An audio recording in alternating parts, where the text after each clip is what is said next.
Bonjour, chers internautes de la SICAP TV.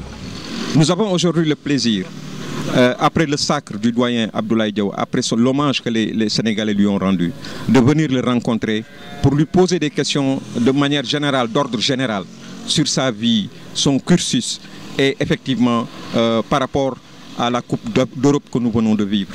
Et donc c'est l'occasion pour vous, chers internautes, en commentaire, de lui poser toutes sortes de questions qui vous traversent l'esprit.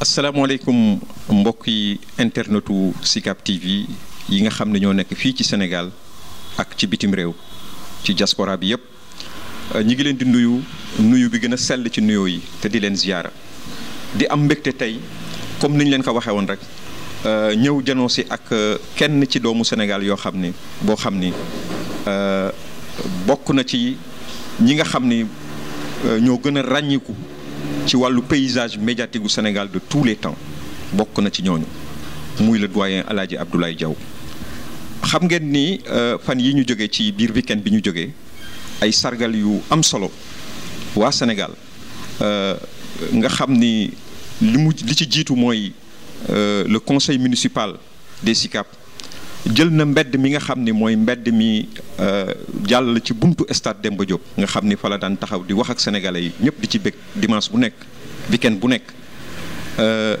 moom doyen Abdoulaye Diaw boobu la ñu tuddee boobu mbedd muy benn ñaareel ba ñu xëy ca suba sa sous la houlette du doyen Moustapha Fall Thié doomu Sénégal yëpp comme benn say takku ci benn say àndandoo sargal ko sargal boo xam ni vraiment lu mu mérité la kon tey mbégte la ñuy am ni ñu leen ko waxee woon rek janook moom pour am ay laaj yu ñu koy laaj te di leen fàttali ni ci commentaire war ngeen mën ku ci nekk question boo am ci commentaire nga posé ko occasion la mu nga xam ni unique ñi ngi leen ci woo salaamaaleykum doyen.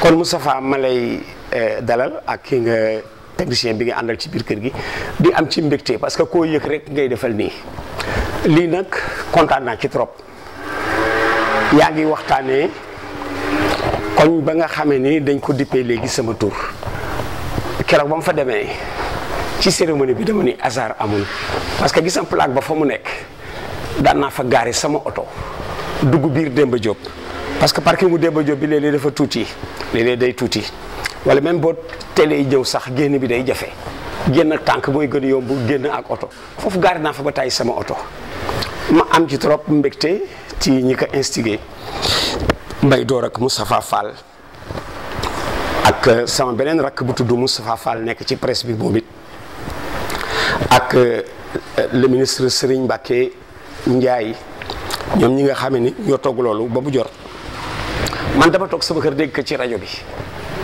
yëguma du tout bi ñuy door loolu ma toog sama kër dégg ko ci rajo bi ma kontaan ci parce que yéene weesuwul ki ngay tudd doom yëgu ko lu dul bisu ngénte la ma kontaan ci trop di ci nag remercier le maire Santi Sène Agne parce que bañ ko proposé dafa rencontrer tout de suite adhésion et il a compris senti li tax loolu mu mën ko comprendre stade Demba Diop boobu këru le maire Santy Agne la parce que papaam di xaritu Pa Fofana Pa Abdoulaye Fofana foofu jaar nañ fa ba tay di dugg biir stade Demba Diop moom laa ni hasard amul ca fa mu jógee ci ñi ko validé le maire foofu nekkoon yoonu papaam muy papaam di ànd ak ay xaritam dugg ci stade bi dafa mel ne que ci diggante ngeen stade bi tur koñ bi ci stade bi foofu dañu dippiwaat démb ci li fi daan xew moo tax ma am ci trop mbégte gay am naa ci mbégte trop ci loolu.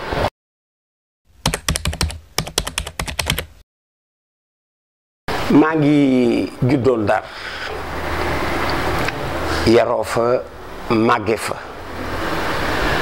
doon nag koo xam ne dama teel bëgg football mën naa ni gis nga teraanga ji ma dajal yëpp mi ngi jóge ci sama papa parce que sama papa dafa nekkoon dirigeant sportif doon diriger équipe bu mag bu ñu daan wax ca jamono Saint-Louisienne tey jii moo ànd ak Espoir de Saint-Louis ñu def Linguère réunion club ba ñu ko daan defaree ñu ngi ko daan amalee ci suñu biir kër ca Sindoone bu ñuy réunion may toog ci benn coin wu salon bi mel na que luy jàng fekk na boobu temps sama nopp yëpp a ngi ci ñoom alors ma màgg ci loolu ba tax na ma teel dugg ci football aussi ci Sindoone bi ma duggee ci football bi ci Sindoone tropical ci diggante tropical ak Saint-Louisienne xam nga ci jamono yooyu footballeurs yi daaw ñu dem en France ku mën football dañ koy teel wutal liggéey soo mënee football pour bañ nga dem dañ lay teel wutal liggéey man bi may am liggéey génnuma Ndar parce que rajo Saint-Louis laa ko dooree en 1965 booba xale laa trop mu jaraloon ma nag ma bàyyi bépp activité pour teel commencer liggéey à rajo Saint-Louis booba temps Pape Racine Sy moo fa nekkoon directeur fa la nekk ba dama génnee rajo Saint-Louis ñëw à Dakar en 1966 ma toog Dakar 1966 ba 1968 ma dem Kaolack en 1968 def fa juróom-ñaari at ba 1975 Kaolack nag fa la lépp ubbeeku gisoo ci décoration yi dama ci jot diplôme d'honneur bu mairie bu Kaolack qui fait de moi un citoyen d'honneur de la ville de Kaolack ma ne gis nga hasard amul Kaolack laa soqee ko bay nuru Kaolackois en fait je le suis de cœur si je suis Saint-Louisien de naissance je suis Kaolackois de cœur parce que Kaolack dafa di aussi dëkk bu ma marqué Kaolack dafa di dëkk bu ma marqué ci dama fa ubbeekoo ci Lyon ya ma fa tissé tellement juste que mes enfants les plus âgés Kaolack la ñuy juddoo kon dëkk la bu ma marqué alors 75 ma def fa 68 75 ba léegi maa ngi Dakar di ànd ak yéen ci li ngeen di dégg ak di ko gis ci loolu aussi maa ngi ci resté à votre disposition ba xam lu ngeen ci bëgg a xam.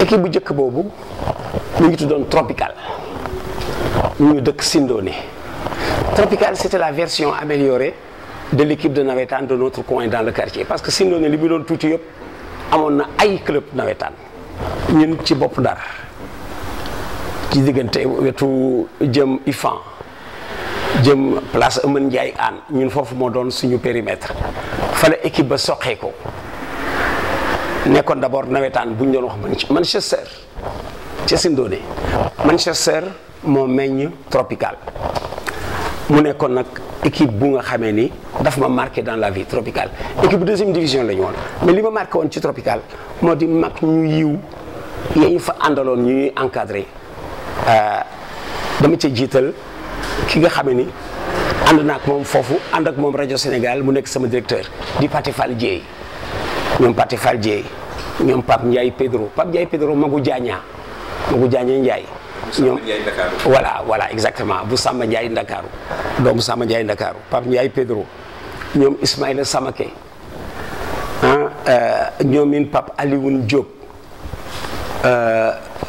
Jean Mbengue mu nekkoon équipe bu famille moom laa wax ni li ma impressionné woon parce que ñun liñ nekkoon sax xamuñ ko parce que li ñuy wax discipline librement consentie moo nekkoon ci Tropical équipe ba amul woon président amul woon entraîneur te dara coow amul loo reproché kenn bu ñuy jouer le matin ku nekk da ngay nelaw sa kër bu ñu nee rendez-vous 6 heures du matin ñëpp a nga fa pour aller jouer à 8 heures du matin parce que en deuxième division à Saint-Louis daan nañu programmer des matchs 8 heures du matin 10 heures midi ñun jaar nañu foofu alors muy d'abord Tropical jusqu'au jour où je suis allé à la Saint-Louisienne bi nag dem bi sax metti woon na li tax mu metti woon moo di j'étais attaché au club Tropical mais douzaine ci malisam ki la di meen kii dafay ñibbisi bu jógee Tropical di ñëw Saint-Louisienne dafay ñibbisi parce que ñu nekk Saint-Louisienne papaam daf ñu daan diriger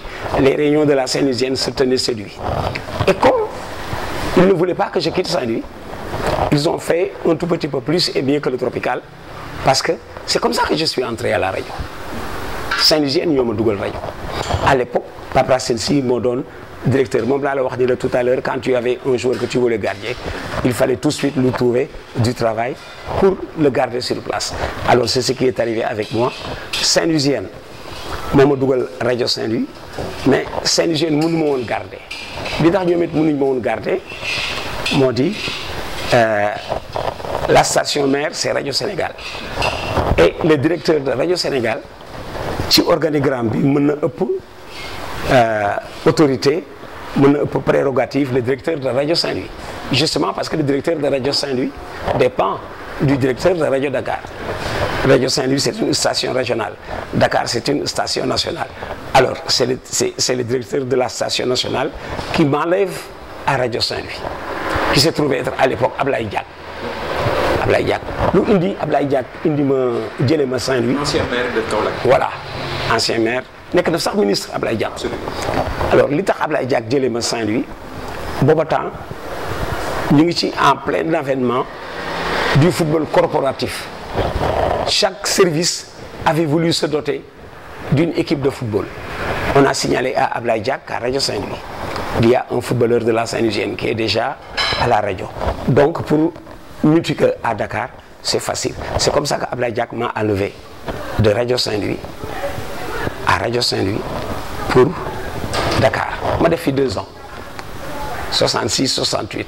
Et c'est le même Ablaye Diack qui prend l'initiative d'ouvrir la station régionale de Kaolack, Radio Kaolack. Boobu temps mi ngi nekk en plein dans la politique Ablaye Diack. ñu bu fa station régionale c'est aussi lui qui m'a muté. Il m'a enlevé à Saint-Louis pour Dakar jëlee ma Dakar yóbbu ma Kaolack nag fa la ma Sénégal découvrir voilà par je ne sais pas booba temps fekk na muy sama destin rek parce que je disais à quelqu'un le jour où j'ai tenu pour la première fois au micro dans un stade le match devait débuter à 17h moi je devais jouer en levée de rideau du match que j'ai fini par couvrir. Ce match-là de levée de rideau était programmé à 15h entre Sporting de Kaolack fala amoon licence ak US Guinguinéo. Finalement mujj ma ko joué parce que le directeur de la radio à Kaolack à l'époque s'étant rendu compte que amuloo reporter m'avait fait appeler du regroupement ma jóge regroupement mon directeur Ousmane Cissé Madamel qui me dit awma reporter tu me fais le stade ma ne ko mais monsieur Cissé mosuma ko def mu ne ma je sais ça va être un début pour toi je sais que mën nga ko def si je te le confie c'est parce que je sais que mën nga ko def. Milieu de terrain il y a Cheikh Fall, Amadou Diop et Oumar Gueye Sène. Alors mu am un CRD qu'il a jugé important à Ziguinchor bu ko empêché bu jógee Ziguinchor ñëw et il le dit dès le dimanche matin il le dit on m'a fait appeler au regroupement fa ma nekkoon Ousmane Cissé Madamel dit ma fais-moi le match madame déclaré forfait ci match bi À cet instant, je ne m'étais pas encore rendu compte que je venais de faire une croix sur ma carrière de footballeur. Mais on a déjà commencé à doyal. À l'âge de 24 ans, fait que je commencé à doyal sur le football. Je commencé à doyal. Dès l'âge de 16 ans, j'ai joué avec des seniors.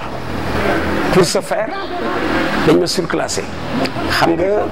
La petite catégorie, je interdire de intégrer la catégorie supérieure. Mais pour le faire, gars, ils ont triché sur ma licence. Ils m'ont fait vieillir de 4 ans.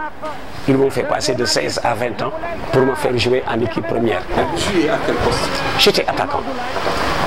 Il m'est arrivé même de jouer milieu de terrain. J'étais attaquant. J'étais attaquant. Je me souviens, une de ma carrière au milieu de terrain, j'avais remplacé Cheikh Thioune dans la sélection de Saint-Louis. Thioune. Parce que Cheikh Thioune dafa dem en équipe nationale. Nous recevoir à Saint-Louis l'équipe nationale. Man ma nekk ci sélection Saint-Louis.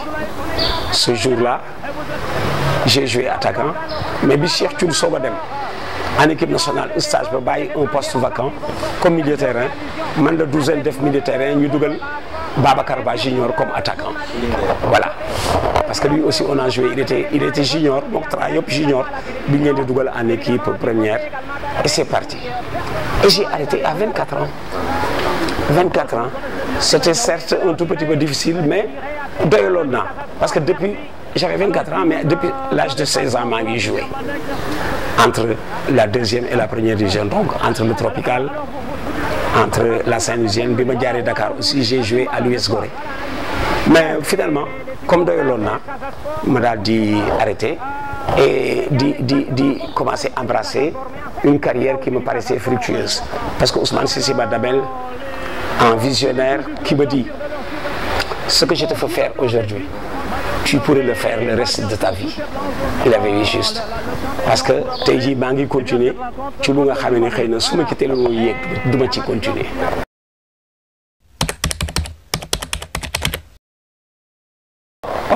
tiitoon naa ci trop gis nga boo demee ci corporation bi un journaliste dina la ni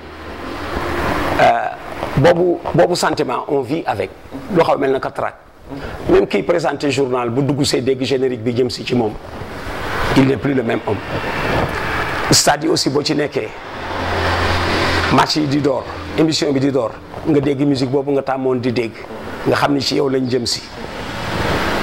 Ibrahima Dem disait boobu instant match là. Tu livres un match contre un adversaire que tu ne vois pas te boo ko dominé wul mu dominé la moom lay wax ni le micro bi nga téye soo ko dominé wul mu dominé la te bu la dominé c'est la catastrophe.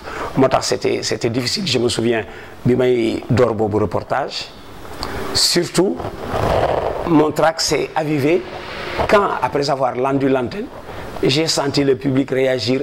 Quand j'ai commencé le reportage dañ ñu teg mu mel naka ci man test.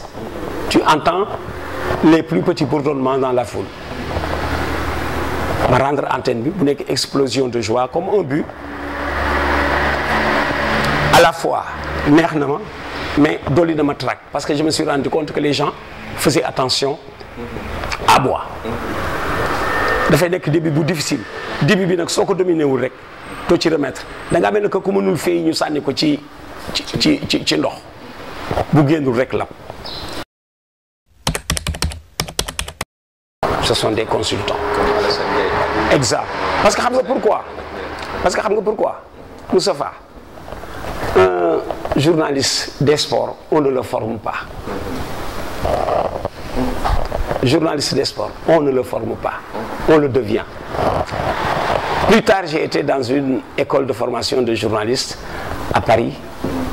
C'était en 1985. may jëlandoo cours yi ak des journalistes qui chez eux présentent le journal télévisé ni le journal à la radio. Il y avait même un directeur de radio parmi les stagiaires. Jusqu'au jour où je suis sorti avec mon professeur. D'habitude on prenait la même direction, porte d'Orléans. Ce jour-là bokkuñu direction ma jëm porte d'Auteuil. mu ne ma où tu vas ma ne que je vais au Parc des Princes. mu ne ma qu'est-ce que tu vas faire au Parc des Princes? Je lui dis je vais regarder Paris Saint-Germain Toulouse. mu ne ma ah bon tu aimes le football? ma ne que je vais vous faire une confidence. Ce que vous faites faire à l'école depuis le début des cours je ne touche pas chez moi. Parce que dans la formation du journaliste le tronc il est commun. yéen ñëpp yéen a bokk li nga ñu def. c'est après que yow nga dem defi lu la neex. yow après yaay dem defi lu la neex. bon boo dul sportif nag tu as des difficultés et comme moi j'étais déjà sportif c'était facile.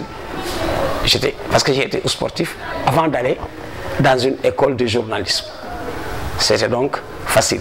Parce que au Sénégal, la presse est plus âgée que les écoles de formation de journalistes. Alors, suñu papa, suñu mag ñi ñoom Pathé Dieye, ñoom Majib, ñoom Garan Coulibaly. Waaw. La première génération formée au CECI est de 1972. La première génération en 1972. Le journalisme était vieux. waxuma sax journalisme sportif. Le journalisme tout court était vieux au Sénégal. Parce que tubaab yi ñu ngi fi jógee après les indépendances. 1960 bi ñu demee ñoom Ibrahima Dem ñoom Ngévan Niane ñoom Djibril Ba ñoom Sidi El Arbi ñoom wuti tubaab yi mu mel naka mosuñu fi jógee kon journalisme moo mag. waaw presse moo mag journalisme au Sénégal. alors man ci boobu profil là ñi nga xam ne consultant lañu ba léegi mi ngi am. Je disais à quelqu'un, j'écoute toujours avec énormément plaisir ay Habib Beye, Patrick Mauban, vous les avez vus jouer. Mais c'est un corps dont la presse a besoin. Parce que la presse ne forme pas de spécialistes. Elle forme tout court des journalistes. C'est à ces journalistes d'aller se spécialiser dans un domaine de son choix. Alors voilà comment tu l'as dit. Ceux qui ont le mieux servi la profession sont des consultants. Alou, petit ñoom Bachir Kounta, petit Alain Ndao, enseignant, petit Pathé Fall, Pathé était enseignant, petit Pathé Fall Dieye, et tant d'autres. Il y a d'autres exemples. Tu n'as jamais été enseignant? Non. Et tenez-vous bien, c'est après avoir été journaliste que j'ai commencé à enseigner dans une école où maintenant on prépare les journalistes à devenir commentateurs sportifs. Parce que maintenant, les gens ont compris qu'ils ont besoin de former des commentateurs sportifs. Et c'est avec des spécialistes qu'il faut le faire.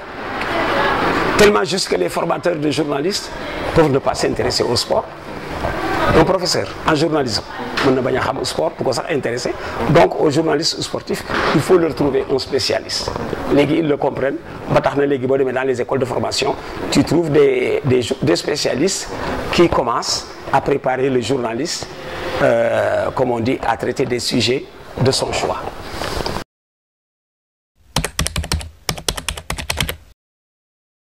Oui, dama kaa dooree ba tey ci Tropical ci sama mag ñooñu nga xam ne dañ doon niru entraîneur di niru dirigeant parce que dama nekkoon ci équipe bu amul entraîneur amul président lépp rek la su ma jógee ci Tropical Saint-Louisienne dama fa fekk sama ay papa ak sama ay mag parce que ñi doon diriger ak sama papa ña nga fa woon ba tey ci Saint-Louisienne moom laa wax ni man ci Saint-Louisienne laa duggee ci rajo Saint-Louis ku mel ne que Pape Racine Sy mënuma waxtaan te du ñëw ci waxtaan wi Pape Racine Sy mënuma waxtaan te sama ànd ak moom dañu ànd à vie 65 ñu commencé ànd 2021 avant ñu koy dugal ci bàmmeel tiim naa ko 65 ba 2021 avant ñu koy dugal ci bàmmeel tiim naa ko bis bi ñu koy dugal ci bàmmeel tiim naa ko tiim bi moo di ki ma gis ni tey lii laay mujj gis ci moom Pape Racine Sy alors daf ma marqué nee naa su ma amaatoon léegi doom bu góor moom laa koy tuddee Pape Racine Sy rajo Saint-Louis Ousmane Cissé Madamel di ma ci dugal Ahmed Bachir Kounta bi tax man ma bëgg profession yi parce que damay gis ay jeunes journalistes yu ma naan mais tonton laay yow yaa tax ma bëgg liggéey bi des journalistes qui m'ont dit ils sont devenus journalistes par admiration à ce que je faisais man Bachir Kounta moo ma ko bëgguloo man maa leen ko bëgguloo mais man Bachir moo ma ko bëgguloo muy nekk ñu nga xam ne dañ ma marqué à vie ces hommes Pape Sy Ousmane Madamel Cissé Ahmed Bachir Kounta ñett ñi loo xam ne dans toutes mes activités mondaines dinañ ci feeñ ci fi ñu ma féete woon te mënuma ko fàtte.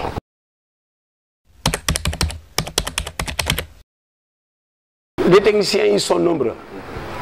Tu as bien fait de bari nañ parce que xam nga technicien mooy valoriser journaliste. Sans le technicien il n'y a pas de voix. D'ailleurs je me souviens des propos ô combien adéquats d'un ancien directeur de la radio, Alioune Fall, qui disait au chauffeur kuy def brigade rek daa mus a tardé jëli personnel bi fajar ñii yaa leen déposé à minuit ak ñi nga jëlee fajar. Alors il dit kon dem leen jëli techniciens yi chez les techniciens ku mel nag Ibou Ndoye service reportage, Thiama Dieng service reportage, Bassirou Badji mooy ñi ma daan àndal ci stade yi ba tey, Modi Camara ci preneur de son yi émission yi ngay enregistré ñi lay toog di la nekk Modi Camara, Jean-Pierre Sène, Majib Gaye su may enregistré ak ñoom su may dem ci studio ba daf may wóor ni ña nga fa di régler di defar di seet lu ñu mën améliorer pour que son bi gën a propre. Modi Camara, Jean-Pierre Sène, Abdou Majib Gaye ñooñu tamit mënuma su ma mënul lim ñëpp ñooñu foog ñu dugg ci lu mu néew néew néew. jërëjëf doyen.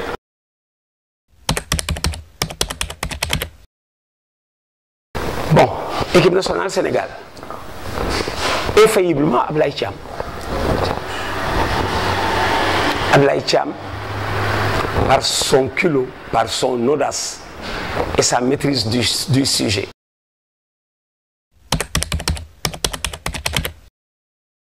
D'abord le réveil de Saint-Louis, Ablaye Thiam, 57, et l'équipe nationale du Sénégal qui a gagné les Jeux de l'amitié en 63. Et en 63, li tax mu def preuve d'audace et de culot gagné dañ ko jël ba pare ca suuf négocier avec un autre Français du nom de Jules Van Doren. Français bi ñëw na en 63 Jeux de l'amitié yi ngay dégg te Ablaye Thiam amee woon équipe bi. Français bi gars yi négocié woon ñëw na Jules Van Doren, ancien Lillois, ancien international français.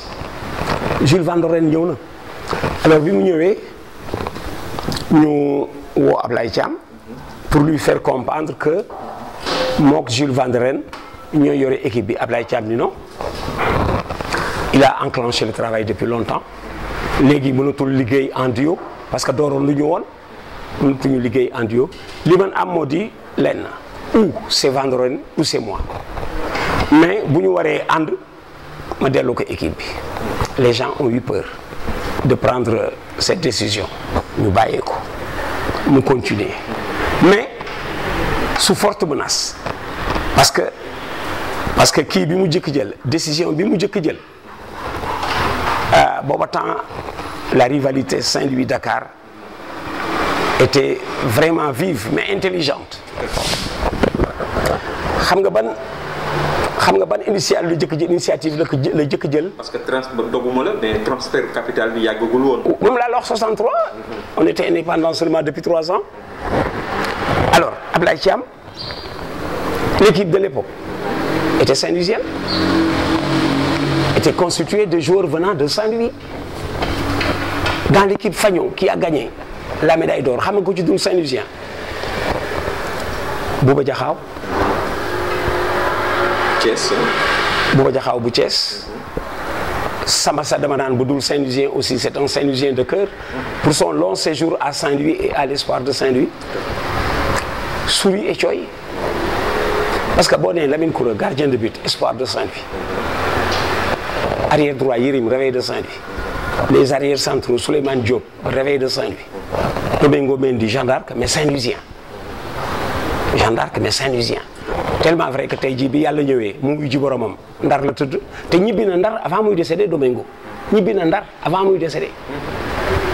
Bouba Diakhao arrière gauche le Thiessois, Cheikh Thioune Saint-Louisien militaire mook Samassa, Samassa l'a wax tout à l'heure ni c'était le Saint-Louisien de cœur waaw pour son séjour à Saint-Louis et à l'Espoir de Saint-Louis. Attaquant yi juróom a daan joué xaw ma juróom benn ñett ñi Saint-Louisien Youssou Ndiaye Yatma Diop Abdoulaye Diop Pelé osaturu attaque baa ngi noonu. Ndiaye magistrat. Oui.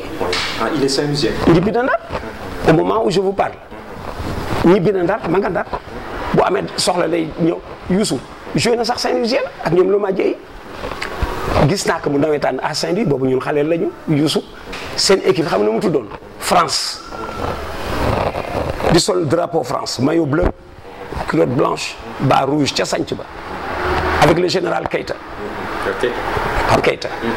France la équipe bi tuddoon kon initiative boobu la Ablaye Thiam jël les footballeurs sont Saint-Louisiens moom muy Saint-Louisien entraîneur jël Saint-Louisien adjoint Boubacar Beye. Si on n'avait pas gagné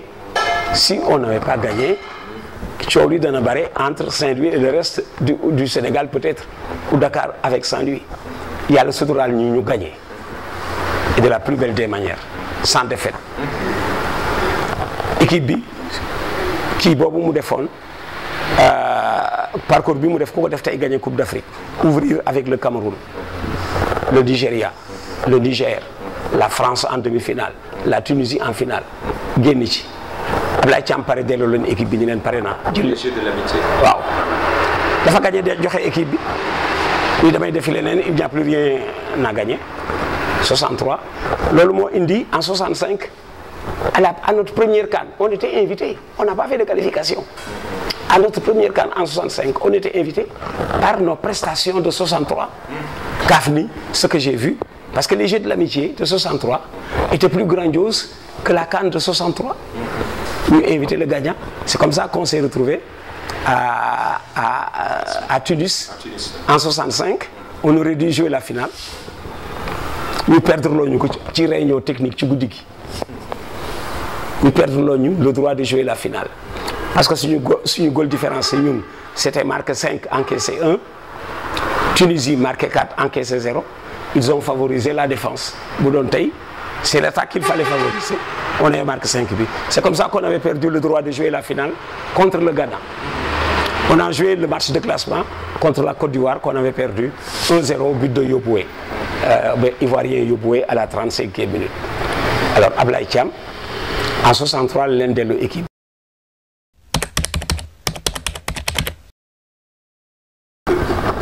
Ah oui. Amadou Sey Douzaine, je le disais, Magaï à la Saint-Louisienne toujours, Douzaine et Magaï. Les meilleures performances jusqu'ici,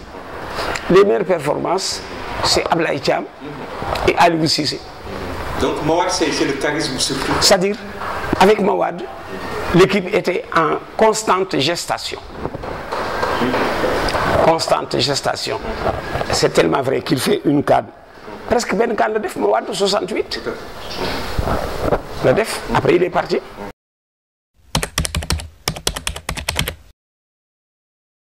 Déjà amna te fañ ko amé ma nga fa siéger. Et j'avais donné mon accord. L'équipe du siècle a été constituée. Oui. L'équipe du siècle ou du cinquantenaire. Le football étant organisé au Sénégal depuis 1947. En 2000, nous wax centenaire, mais peut-être cinquantenaire. Parce que nous, le football était organisé au Sénégal 13 ans avant les indépendances. Dans l'équipe du siècle, Cheikh Seck est gardien de but. Yérim Diagne est arrière droit.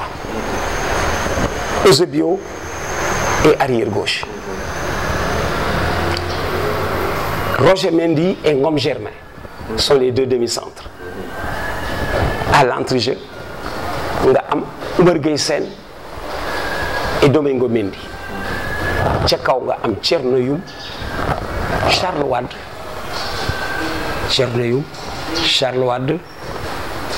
Jules Bocandé,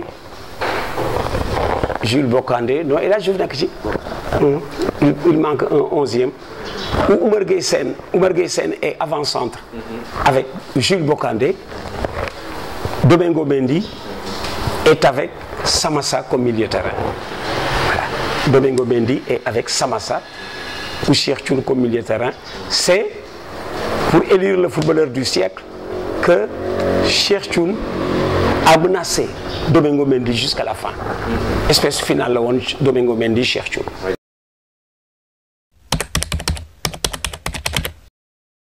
Cheikh, il a joué avec 3 générations. Il a joué avec ses grands frères, ñoom Ablaye Diagne. Il a joué avec des footballeurs de sa génération, ñoom Douzaine, et a joué avec ses jeunes frères, man suñu génération. moo tax 3 générations la def.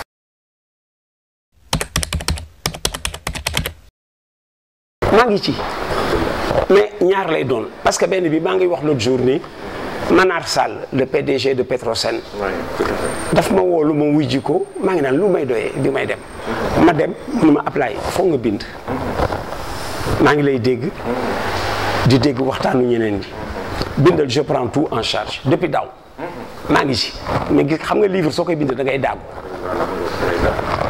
doo ko bindee comme lettre bind rek bu jeex nga kile da ngay bind di taxaw di interroger la postérité da ngay bind di taxaw livre soo bindee rek yóbbu coow bari ci livre am na ñuy toog ñetti at di ko bind da ngay bind di taxaw léeg-léeg nga dellu si ci li nga bind passé lu ko au peigne fin.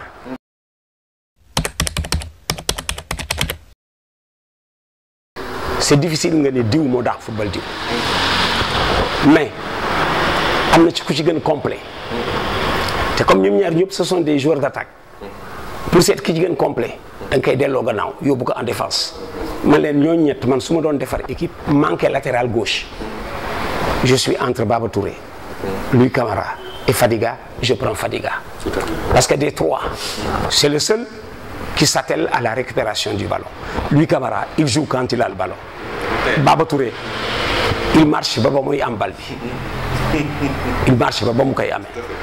Seul Fadiga ngay gis muy daw à droite à gauche di tàkkale di daanu di jóg kon moo leen gën a complet comme boo dee wut arrière mën nga ko jël kon kooku moo gën a complet alors je dis Toubani moo daax football mais moo leen gën a complet.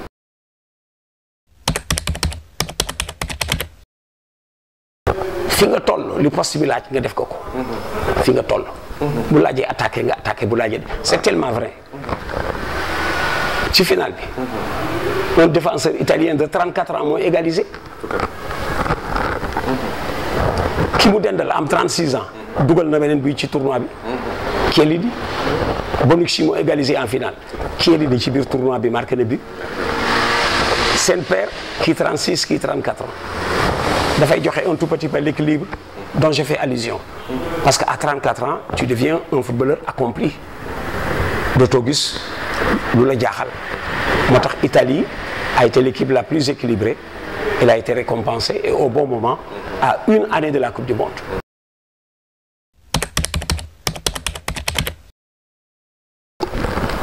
li tax mu doy waar li tax ngay gagner ak ngay perdre doo ko gis.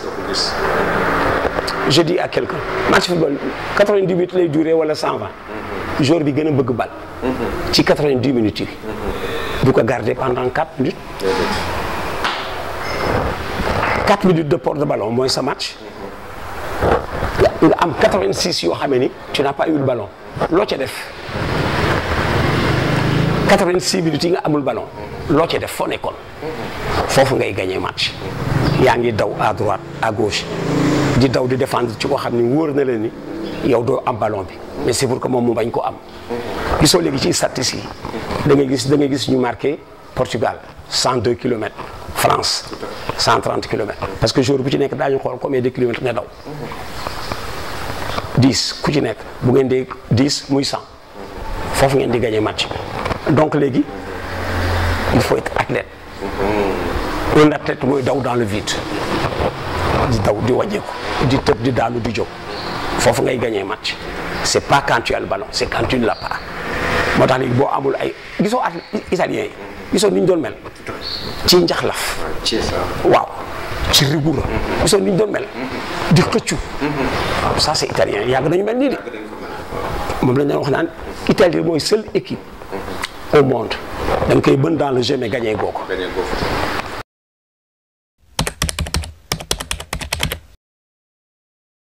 dama bëggoon Angleterre gagner contre Italie parce que c'est la direction adulée des professionnels Et ils n'avaient jamais rien gagné jusqu'ici. Si ce n'est la Coupe du Monde de 66, te bu doon tey duñ ko gagné. Parce qu'il y a eu des erreurs. Car on a gagné Allemagne 4-2 en finale. Il y a eu jusqu'à valider un troisième but. Bon, mais nous l'avons gagné. Mais nous avons manqué. C'est tellement vrai que les Anglais vivent en Angleterre, mais les Italiens aussi vivent en Italie. Angleterre et Italie, surtout Italie, nous avons gagné.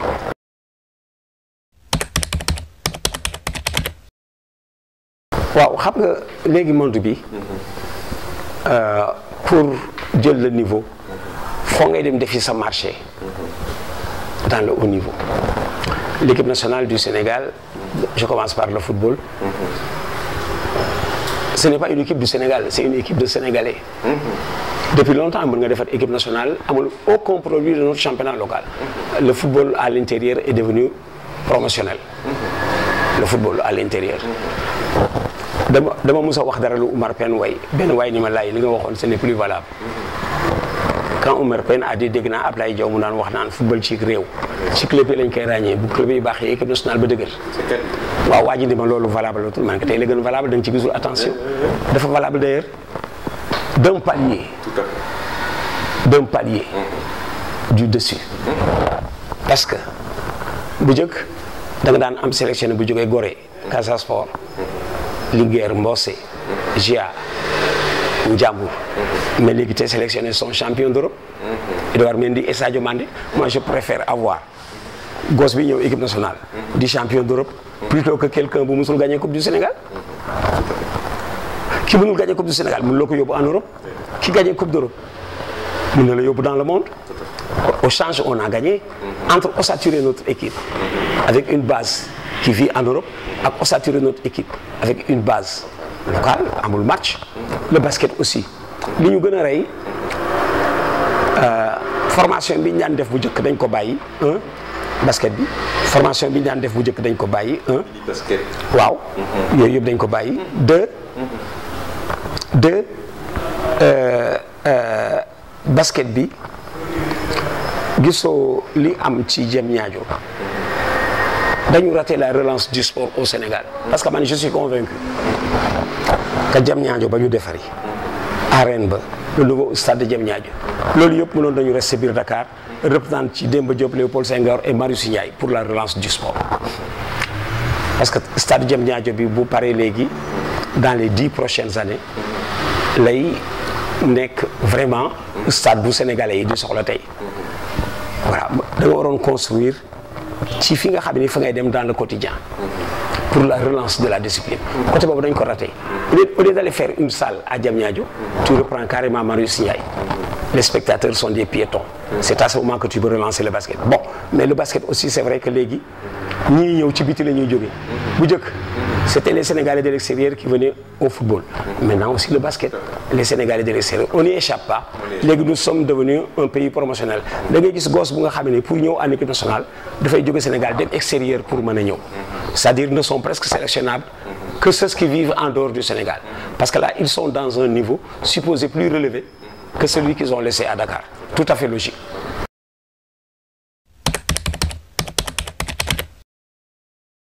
Merci Tafa di leen gërëm parce que bii du suñu jotaay bu njëkk ñëw ngeen fi bu mujj ñëw ngeen fii reportage ñu jëloon rendez-vous fii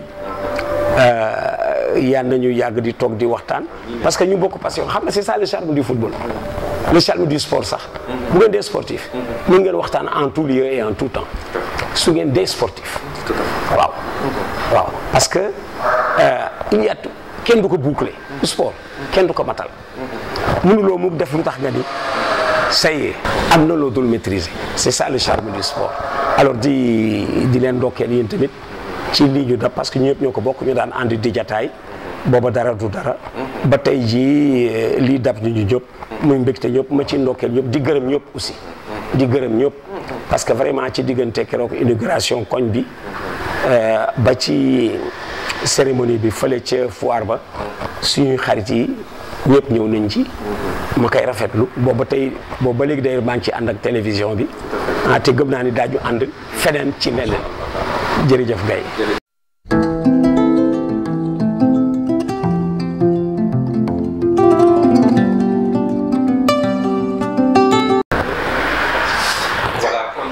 suñu mbokku internet yi nga xam ni yéen a safoo di suivre Sicap TV fii ci Sénégal ak ci diaspora bi yëpp ñu ngi leen di sant di leen gërëm ci seen teewaay ak ci seen attention bi ngeen apporté ci émission bi nga xam ni ku seqoon ak benn doomu Ndar bu mag d'abord ensuite doomu Sénégal bu mag doomu Afrique bu mag boo xam ni doomu àdduna la muy El Hadj Abdoulaye Diaw nga xam ni fan yi ñu ko sargal yu am solo yu ko benn romb stade Demba Diop ñëw doon bu baaxee ci jaar-jaar wax ñu bare di leen remercier bu baax a baax di tuub wépp xaj ci nag bi yëpp xaj ci mais ñu ngeen di jox di dalee beneen yoon incha allah jërë ngeen jëf